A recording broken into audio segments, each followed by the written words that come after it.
খলিফা ওমর রাদিয়াল্লাহু তাআলা আনহুর পুত্র আবু শাহমা একটা কাণ্ড করে বসেছেন। যেন তেন কাণ্ড নয়, মদ্যপানের মতো অপরাধ। ইসলামে যার শাস্তি বড় কঠিন। কি ঘটতে যাচ্ছে তাহলে আবু শাহমার কপালে? পিতা তার মুসলিম জাহানের খলিফা, বড় ন্যায়পরায়ণ শাসক। কেউ অন্যায় করলে বিন্দু মাত্র ছাড়ও দেন না, হোক সে যত বড় ক্ষমতাধর ব্যক্তি। একবার মিশরের গভর্নর আমর ইবনুল আস রাদিয়াল্লাহু তাআলা আনহুর পুত্র একটা অপরাধ করেছিলেন।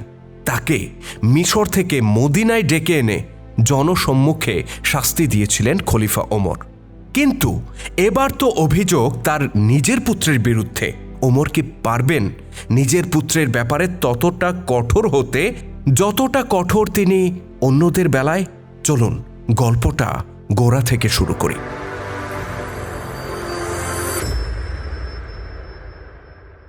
হযরত ওমর রাদিয়াল্লাহু তাআলা আনহুর খেলাফতকালে ইসলামের বিজয় পতাকা দূর দূরান্তে ছড়িয়ে পড়ে।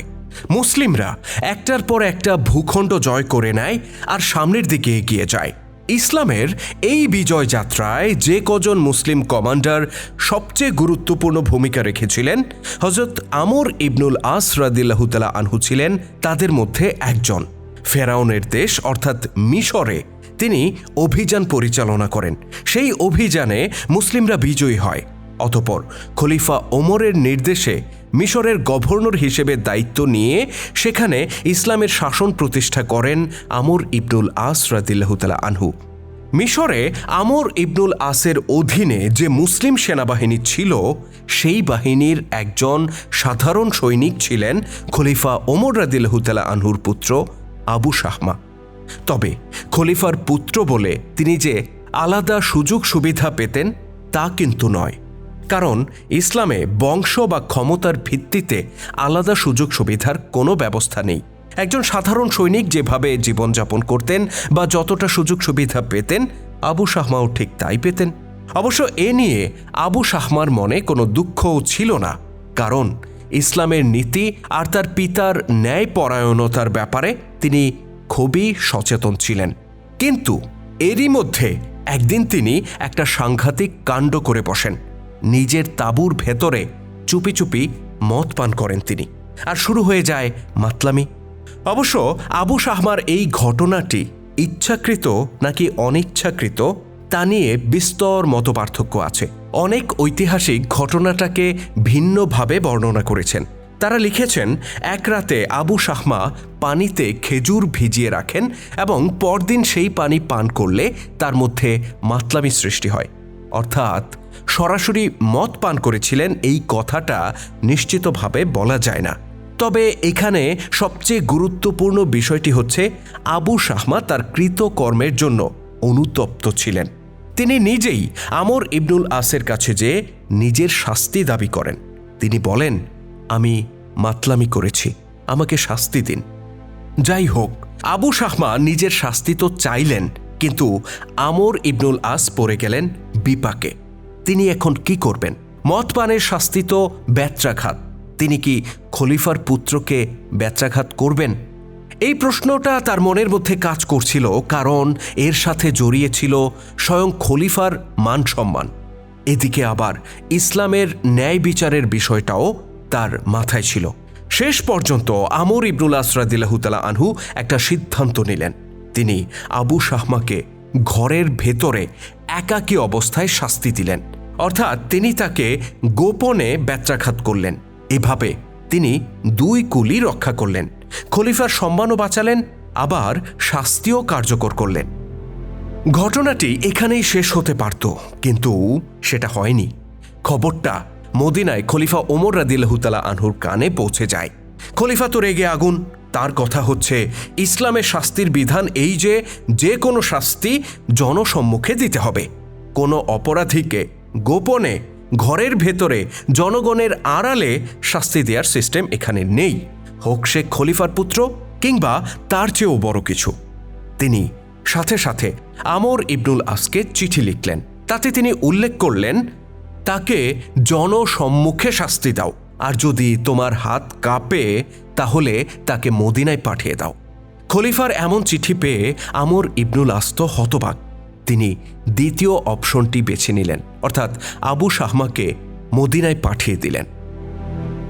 বেশ কিছুদিনের যাত্রা শেষে আবু শাহমা মদিনায় পৌঁছলেন। পিতা পুত্রের সাক্ষাৎ হলো, কিন্তু এই সাক্ষাৎ তো স্বাভাবিক সাক্ষাৎ নয়। ওমর এখানে শুধু একজন পিতা নন, বরং একজন শাসক। আর তার সামনে দাঁড়িয়ে তিনি কেবল পুত্র নন, বরং মদ পানের অভিযোগে অভিযুক্ত এক যুবক। ওমর রাদিয়াল্লাহু তাআলা আনহু জিজ্ঞেস করেন, সত্যি কি তুমি মদ পান করেছ? আবু শাহমা মাথা নিচু করে উত্তর দেন, জি করেছি। ওমর রাদিয়াল্লাহু তাআলা আনহু নির্দেশ দিলেন আবু শাহমাকে প্রকাশ্যে শাস্তি দেয়া হোক। অতঃপর মদিনার মানুষ জড়ো হতে লাগলো। তারা জানল আজকে শাস্তি দেয়া হবে খলিফার নিজের পুত্রকে। এই যেন ইতিহাসের এক বিরল দৃশ্য। অতঃপর শাস্তি কার্যকর শুরু হলো। চলতে লাগলো ব্যত্রাঘাত। প্রতিটি আঘাত যেন পুত্রের শরীরে নয়, পিতার হৃদয়ে আঘাত করছিল। কিন্তু ওমর রাদিয়াল্লাহু তাআলা আনহু ন্যায় বিচারের প্রশ্নে ভেঙে পড়েননি। শাস্তি শেষ হলো। আবু শাহমা দুর্বল হয়ে পড়লেন। একবারের শাস্তি দুইবার দেয়ায় তার শরীরটা ভেঙে গেল। এই দ্বিতীয় দফা শাস্তির পর তিনি অসুস্থ হয়ে পড়লেন, আর কয়েকদিন পরেই মৃত্যুবরণ করলেন। একজন পিতার জন্য পুত্রের এমন মৃত্যু কতটা কষ্টদায়ক তা নিশ্চয়ই আমরা অনুমান করতে পারি। কিন্তু ন্যায় বিচারের প্রশ্নে সেদিন অটল ছিলেন মুসলিম জাহানের খলিফা ওমর রাদিয়াল্লাহু তাআলা আনহু। তিনি একথাও বলেছিলেন, আল্লাহর কসম, যদি সে আবার এমন অপরাধ করত, আমি আবারও তাকে শাস্তি দিতাম। এ বড় কঠিন কথা, যেখানে ক্ষমতা নয়, বংশ নয়, সম্পর্ক নয়, আইনের চোখে সবাই সমান। এটাই ছিল ওমর ইবনুল খাত্তাব রাদিয়াল্লাহু তাআলা আনহুর শাসন। এটাই ছিল ইসলামের ন্যায় বিচার।